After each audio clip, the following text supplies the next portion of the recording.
Hello दोस्तों, welcome back to the channel. दोस्तों, budget आ चुका है। तो दोस्तों, ज़्यादा टाइम वेस्ट ना करते हुए फटाफट हम बजट के कुछ की हाइलाइट्स को कवर कर लेते हैं इस वीडियो में। तो दोस्तों, बजट में पहले ही ये कहा गया है कि इस बजट में अगले 25 सालों तक का नींव रखा गया है।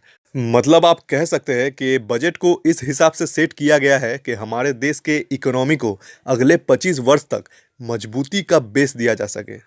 दोस्तों, हम इस डिस्कशन में पहले सेक्टर वाइज डिस्कस करेंगे। मतलब किस किस सेक्टर को क्या क्या मदद मिला सरकार से, ये पहले समझ लेंगे। फिर कुछ स्पेसिफिक न्यूज़ को कवर करेंगे जो कि इस बजट में बताया गया है। तो दोस्तों, पहला सेक्टर है एग्रीकल्चर सेक्टर। एग्रीकल्चर सेक्टर में अब टेक्नोलॉजी का इस्तेमाल किया जाएगा, जैसे कि ड्रोन टेक्नोलॉजी हो गया।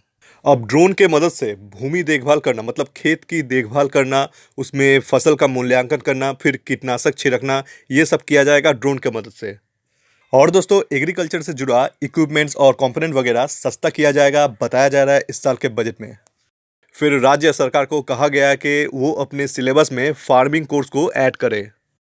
गंगा कॉरिडोर में नेचुरल फार्मिंग को बढ़ावा दिया जाएगा और छोटे मोटे उद्योग यानी कि एमएसएमई को सीजीएस के द्वारा यानी कि क्रेडिट गारंटी स्कीम के तहत इनको मदद मिलेगा, ऐसा बजट में कहा गया है। अब दोस्तों, बढ़ते हैं नेक्स्ट सेक्टर की तरफ, रियलिटी सेक्टर। दोस्तों, रियलिटी में प्रधानमंत्री आवास योजना के तहत 80 लाख मकान बनाया जाएगा, ऐसा बजट में कहा गया है। और इसके लिए फंड 48,000 करोड़ रखा गया है। दोस्तों, नेक्स्ट सेक्टर है इंफ्रास्ट्रक्चर। बजट में कहा गया है FY 22-23 में नेशनल हाईवे के लंबाई 25,000 किलोमीटर तक बढ़ाई जाएगी। पहाड़ी इलाकों में पर्वतमाला रोड को PPP मोड पे यानी कि पब्लिक प्राइवेट पार्टनरशिप मोड पे किया जाएगा। दोस्तों, ईवी सेक्टर में बजट में कहा गया है ईवी में चार्जिंग स्टेशन को होना बहुत जरूरी है और बड़े पैमाने में चार्जिंग स्टेशन को मिलना संभव नहीं हो रहा है। इसीलिए बैटरी स्वैपिंग पॉलिसी को लागू किया जाएगा। मतलब बैटरी को अदला बदली करना, ऐसा कह सकते हैं आप।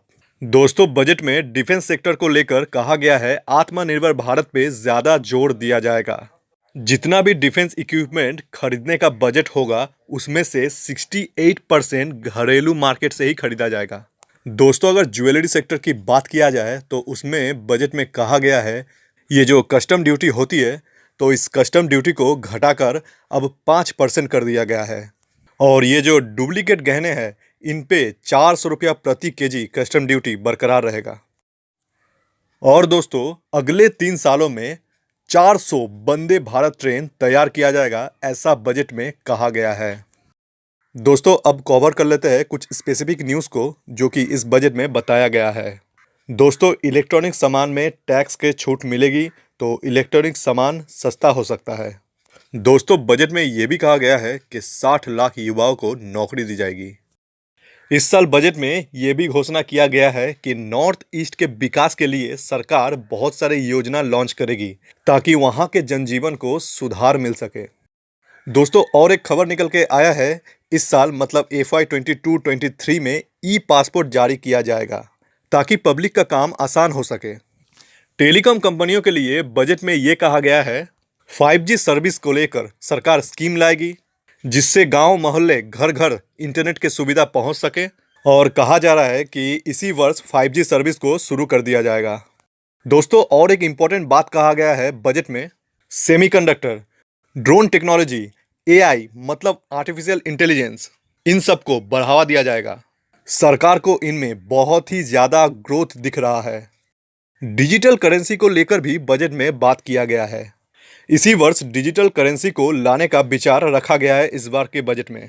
अब इस डिजिटल करेंसी को आप क्रिप्टो वगैरह मत समझ लेना, ये डिजिटल रुपी है, मतलब सेंट्रल बैंक डिजिटल करेंसी है। ये RBI के तरफ से आएगा। और हाँ, क्रिप्टो को लेकर भी इनडायरेक्टली बात किया गया है। मतलब डायरेक्ट तो कह नहीं सकते क्रिप्टो के बारे में, तो उसको इनडायरेक्टली कहा गया है इस हिसाब से कि वर्चुअल डिजिटल एसेट्स।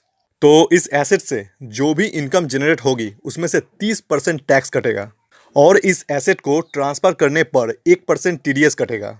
यहाँ पे कहा गया है अगर इस एसेट को आप किसी को गिफ्ट दे रहे हो तो जिसको गिफ्ट दे रहे हो उसको टैक्स देना पड़ेगा। और दोस्तों, बजट में राज्य के लिए कहा गया है राज्य को 1 लाख करोड़ तक की राशि मिलेगा। और उसके साथ साथ राज्य को विदाउट इंटरेस्ट लोन दिया जाएगा 50 साल तक। और दोस्तों इनकम टैक्स में अभी तक कोई बदलाव नहीं किया गया है। और दोस्तों इसी साल LIC का IPO आ जाएगा। जो भी प्रोसेस था वो सब कंप्लीट हो चुका है, ऐसा बजट में कहा गया है। तो दोस्तों ये थे कुछ इंपॉर्टेंट बुलेट पॉइंट्स जो कि इस वीडियो में कवर किया गया है। आगे जो भी न्यूज़ निकल कर आएगा हम कोशिश करेंगे इस चैनल पे उसके ऊपर एक वीडियो बनाने के लिए। तो अगर दोस्तों ये वीडियो आपका थोड़ा भी काम का लगा होगा तो चैनल को ज़रूर सब्सक्राइब करना। मिलते हैं नेक्स्ट वीडियो में, तब तक के लिए गुड बाय।